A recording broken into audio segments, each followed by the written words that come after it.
Alors, aujourd'hui, nous sommes à Other Game, dans un bel endroit, rouge cloître, et nous sommes avec le commissaire de l'exposition, Schouten et Peters, Urbicand, l'enquête sans fin. Bonjour Philippe Sénave. Bonjour. Alors Philippe, vous êtes un fan de François Schouten, vous êtes un collectionneur. Apparemment, vous avez plus de 600 pages, c'est marqué dans le 600 bouquin. pages, oui. 600 pages autour de cet album, c'est De ça? cet album, oui, je sais. Ouais. Ça fait 3-4 ans que je travaille sur les archives d'Urbicand. Et là, il y a 600 pages en 5 volumes, plus ou moins. Alors vous êtes tombé dedans à quel âge?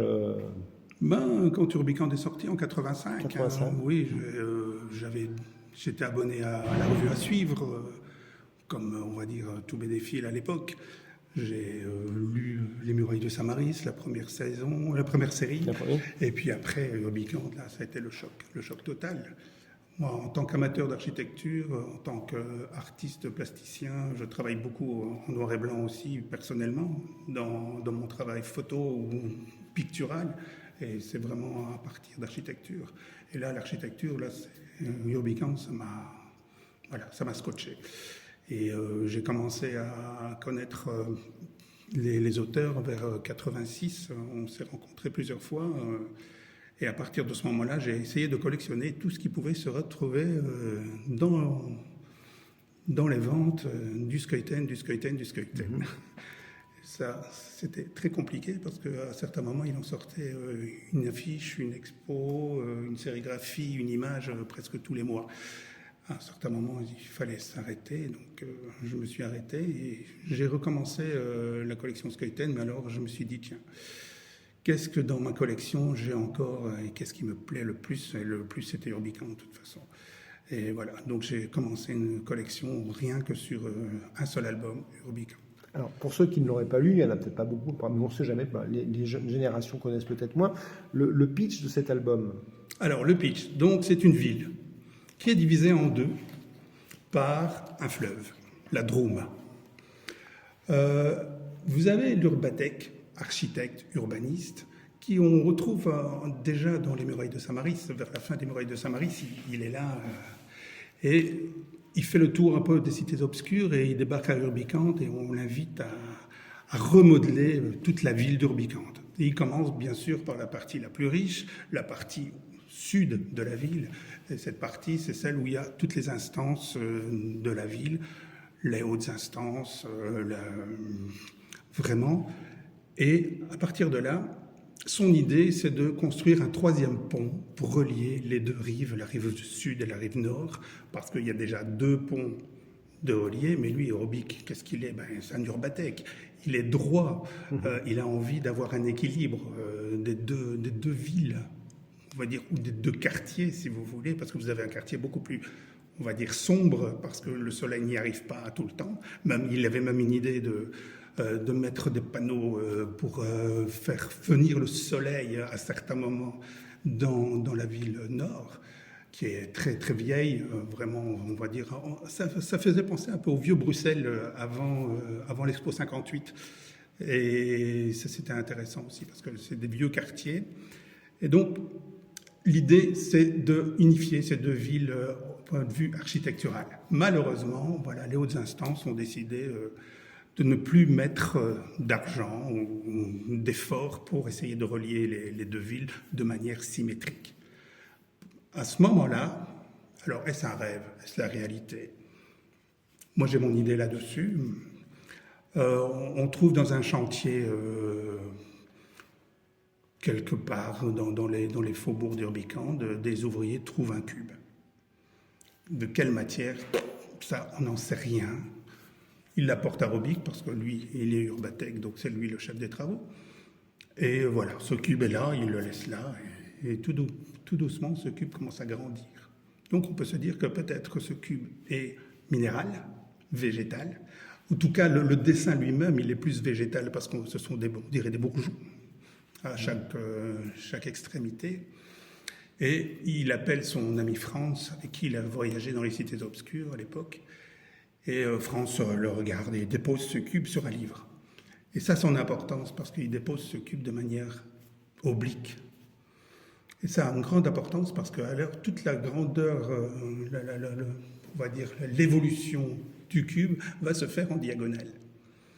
Pauvre Robic, lui, qui a envie d'avoir quelque chose de bien réglé, on va dire symétrique. Là, ce cube grandit pour en devenir un réseau. Ce réseau, qu'est-ce qu'il fait? Il relie les deux villes, les deux quartiers. Quartier nord, plus pauvre, quartier sud, des hautes instances. Et voilà. Et maintenant, le troisième pont, à la limite, il est là. Ce troisième pont qui ne voulait pas être construit. Et il y a vraiment une émulsion autour de ce réseau. Les gens passent d'une rive à l'autre. Et ce qui est intéressant aussi de savoir, c'est que ce réseau traverse les éléments sans les blesser. Traverse même les personnes. Si vous êtes pris dans le réseau, vous devez attendre que le réseau grandisse pour que vous êtes libéré du réseau. Robic en a fait la triste expérience. Et voilà, ce réseau grandit. Plein de choses se passent dans cette ville qu'on n'aurait pas imaginé avant l'apparition du réseau. Jusque même les hautes instances ont même envie de le reconstruire, ce réseau. Parce que, étant donné qu'il grandit, à un certain moment, il disparaît. Et France, l'ami de Robic, n'est plus l'ami de Robic, parce que voilà, ils étaient en désaccord à partir du milieu de l'album, commence à faire reconstruire le cube en matériaux métalliques, style les buildings new-yorkais avant leur habillage. Et Robic, même à la fin, lui, est occupé d'essayer de tailler dans de la pierre ce cube, ce nouveau cube. Mais je pense que là, le rêve est là. Est-ce qu'il a rêvé? Est-ce qu'il a vraiment existé? Quand on regarde les 3 dernières planches qui ont été rajoutées à l'album, qui se passe à Brasilia quelques années après, on peut se dire que Robic a peut-être rêvé le cube. D'accord. Donc c'est vrai que c'est un album qu'on peut relire plusieurs fois. Là, il vient d'être remis au début, c'est du noir et blanc. Noir et blanc. Il a été colorisé il y a peu de temps, je crois. 2020. 2020. Hein. Au fait, au départ, il devait être en couleur. Ah, oui. Au départ, c'était ça. L'album était dans une série chez Casterman de 44 pages. Les Morailles de Saint-Marie, c'était en couleur. Et cet album-ci devait être en couleur. Il y a deux gouaches d'époque qui sont dans l'expo. Il n'y en a pas plus parce que la personne qui a mis les 2 premières planches en couleur a mis tellement de temps pour la mettre en couleur, c'était fait à la gouache, que les auteurs ont dit non, ça c'est pas possible. on va la laisser en noir et blanc, et grand bien leur face, parce que comme c'était en noir et blanc, ça n'était plus dans la même collection chez Casterman, donc c'était dans les collections à suivre. Ici, ils ont pu faire un album avec 68 pages, à la place de 44 en couleur. Et voilà, cet album a eu bien sûr le premier prix, l'Alfred du meilleur album en 1985, dès qu'il est sorti, avec vraiment, c'est un album mythique. Je pense qu'il est dans tous les livres sur l'histoire de la bande dessinée. Même François Mitterrand a été visiter Angoulême à l'époque, et il avait le cube en main. Je ne vais pas dire qu'il s'amusait avec, mais il était très étonné de voir ce cube réellement dans ses mains et pas sur les planches. Et on le voit, le cube à l'entrée de l'exposition. On voit le cube. C'est un objet que vous avez fabriqué vous-même? Il y a 2 cubes à l'entrée de l'exposition. Il y en a un en bronze qui n'existe qu'en 2 exemplaires. C'est le fils de François Skeuten qui tient Atlantique 12, qui a eu l'idée d'essayer de le faire en bronze. Et pour l'instant, il n'y a que 2 exemplaires, et qui sont dans la collection, dans la Fondation Skeuten. Ça n'a pas été mis en vente. L'autre, au fait, c'est le cube, c'est la dernière case de l'album. C'est Robic qui a essayé de faire reconstruire ce cube en pierre ou en bois. On le voit là, d'ailleurs.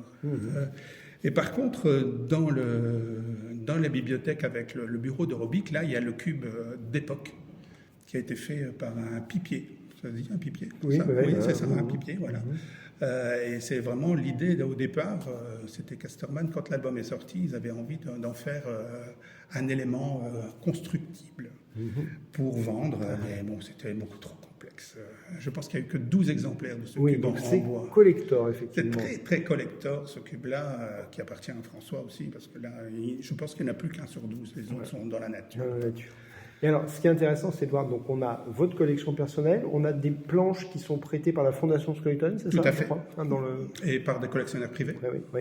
Donc, qu'est-ce qu'on peut voir globalement? Enfin, parce que là, on aura des photos sur la page Facebook de Papier Nickelé. Mais bon, globalement, comment vous avez conçu cette exposition en tant que commissaire, en termes de scénographie? L'idée m'est venue il y a plus ou moins 3 ans.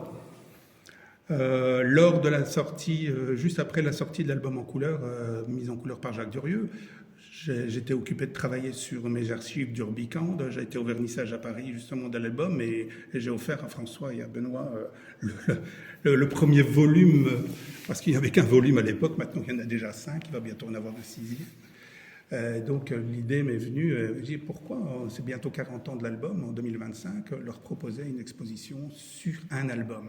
Ce qui je ne pense pas qu'il y a eu beaucoup d'expositions de BD sur un seul album. Je m'attendais vraiment à ce que les auteurs me disent non, et ils m'ont dit oui. Ils m'ont dit après, mais on a eu très peur. Et donc pendant 2 ans, j'ai vraiment essayé de contacter des collectionneurs, un peu voir aussi avec les auteurs qu'est-ce qu'ils pouvaient encore me prêter. J'ai eu la chance que François, dans la Fondation Skeleton, a encore des planches de l'album. Il ne faut pas oublier que l'album date de 1985. Beaucoup de planches ont été vendues, revendues. Actuellement, une planche coûte très très très cher. Autour de 15 000 euros à peu près, une planche de... 15-20. 15 et 20.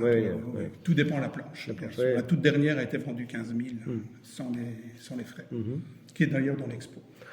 Elle a été vendue il y a 3 semaines. Et donc, moi, par rapport aussi à ma propre collection, c'est vrai que je fais les archives d'Urbicand, mais j'essaie d'avoir aussi beaucoup d'éléments réels, que ce soit des dessins, que ce soit sérigraphie, des objets.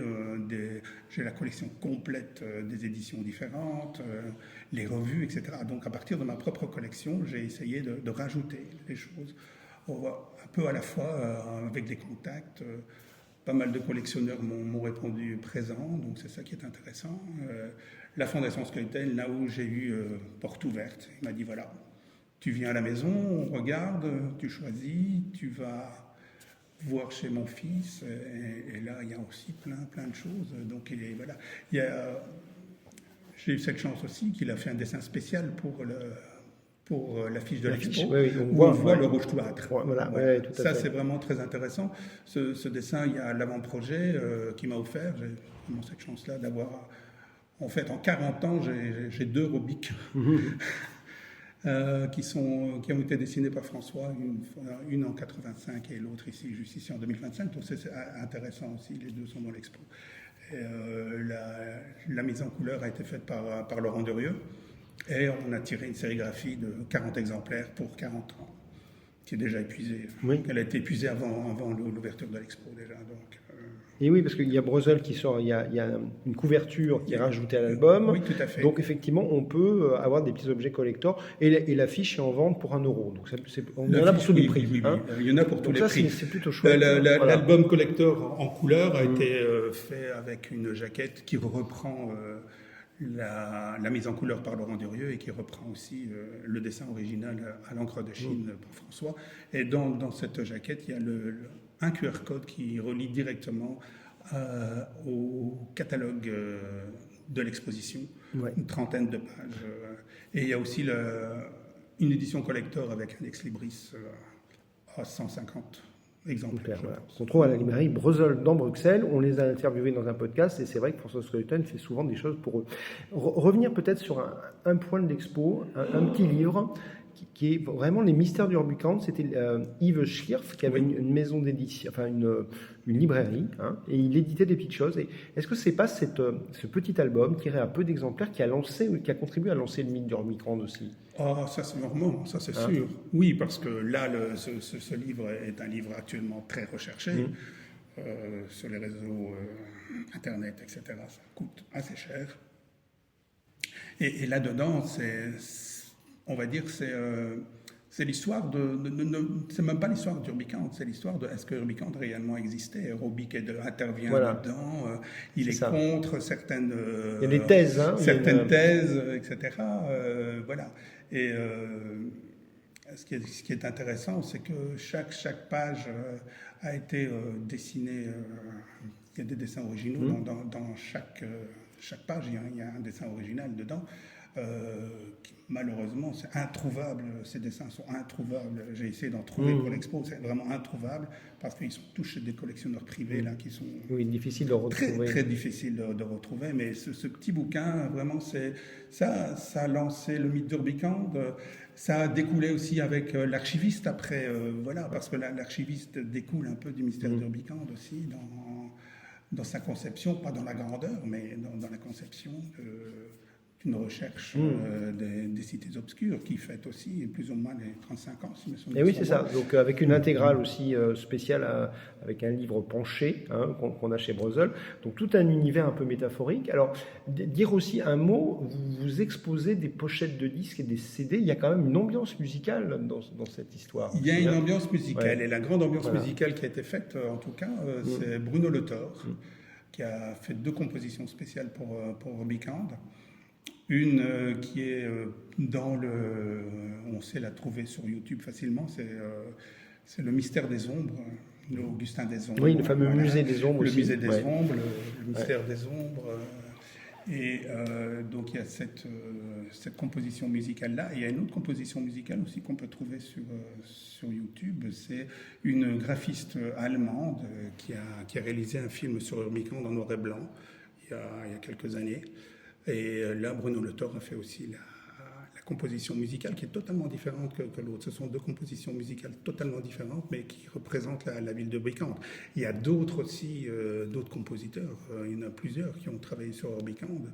Et c'est très très intéressant parce que voilà, ce sont des univers totalement différents, mais qui représentent la même ville. Oui, il y a eu un opéra aussi, qui a été par Didier Denis. Ouais. Il inspire aussi un auteur de court-métrage. On voit bien sûr. Dans l'expo. Oui, j'ai cette chance de pouvoir contacter Martin Villeneuve au Canada, qui a travaillé sur un film qui s'appelle Mars et Avril, et qui, dès le début, avait l'idée de mettre le décor d'Urbicande dans son film. Et il avait contacté François à l'époque, et François est venu travailler avec lui pour vraiment redessiner les hautes instances, le bureau des hautes instances, où on voit Robic parler de son cube et parler du réseau. Et là, c'est reproduit vraiment à l'identique, en 3D, bien sûr, dans ce film. Et voilà, j'ai eu cette chance de pouvoir avoir, en fait, aussi les projets qu'il m'a envoyés. Et Martin Villeneuve, si vous le savez, c'est le fils de Denis Villeneuve, le frère de Denis Villeneuve, Dune. Ils sont tous très cinéphiles. Bien sûr, voilà. Si vous connaissez Dune, quelque part, on retrouve des choses. Voilà. Alors, dire que cette expo, elle dure un petit moment, c'est jusqu'au 1er juin, c'est ça? C'est jusqu'au 1er juin. Alors, est-ce que c'est une expo qui peut voyager? C'est pas évident, j'ai l'impression, quand même. Alors, réellement, c'est vraiment un rêve de pouvoir la faire voyager. J'ai vraiment envie qu'elle voyage parce que le temps ici est compté, bien sûr, jusqu'au 17 avril au 1er juin. J'ai peut-être déjà, je viens de voir aujourd'hui le traducteur roumain des cités obscures qui va bientôt traduire Urbicande en couleur en Roumanie. Et qui sait, peut-être que l'expo pourrait peut-être partir là-bas. Mon grand rêve... Voilà, j'ai un bon entendeur, salut. Mais il faut du mécénat, c'est ça? Il faut du mécénat, bien sûr. C'est pas une expédition. La commune, il y a le lieu qui est magnifique. Bien sûr, le lieu est magnifique. Mais sans les mécènes, les valeurs d'assurance, oui, bien sûr, ça c'est sûr. Mais ce qu'il y a actuellement aussi, c'est le 100e anniversaire de l'Art déco. C'est le 100e anniversaire de l'exposition universelle de Paris de 1925. Et Urbicande, une grande partie de l'architecture d'Urbicande est inspirée de cette expo universelle de Paris. Alors l'idée peut-être musée de l'architecture à Paris. Eh ben oui, pourquoi pas. Pourquoi pas. Ça a déjà été fait avec Revoir Paris. Revoir Paris. Voilà, ça donc pourrait être une idée de pouvoir la proposer là-bas. Et en dehors de ce travail de commissaire d'expo, vous avez créé un site où on peut voir des choses? Alors vous avez un site, c'est pas un site, c'est un groupe Facebook qui s'appelle le groupe Urbicande sur Facebook, où vous êtes tous les bienvenus. On a fêté le 400e participant au groupe il y a 2 semaines. C'est une bonne idée, on va partager le groupe, très bien. Voilà. Et vous avez tout, vous avez des images de l'expo, vous avez des images du vernissage, vous avez des vidéos. Voilà. Et dire, Philippe, vous êtes aussi plasticien photographe, c'est ça? Oui, tout à fait. Donnez si vous avez un site ou quelque chose. Bah aussi, oui, c'est philsenaf.com. Voilà, bah écoutez, merci pour votre passion des cités obscures et vraiment bravo pour cette belle expo. Urbicand, l'enquête sans fin, en espérant que l'expo aussi soit sans fin et qu'elle tourne un peu partout dans le monde. Merci. Je te remercie. Merci.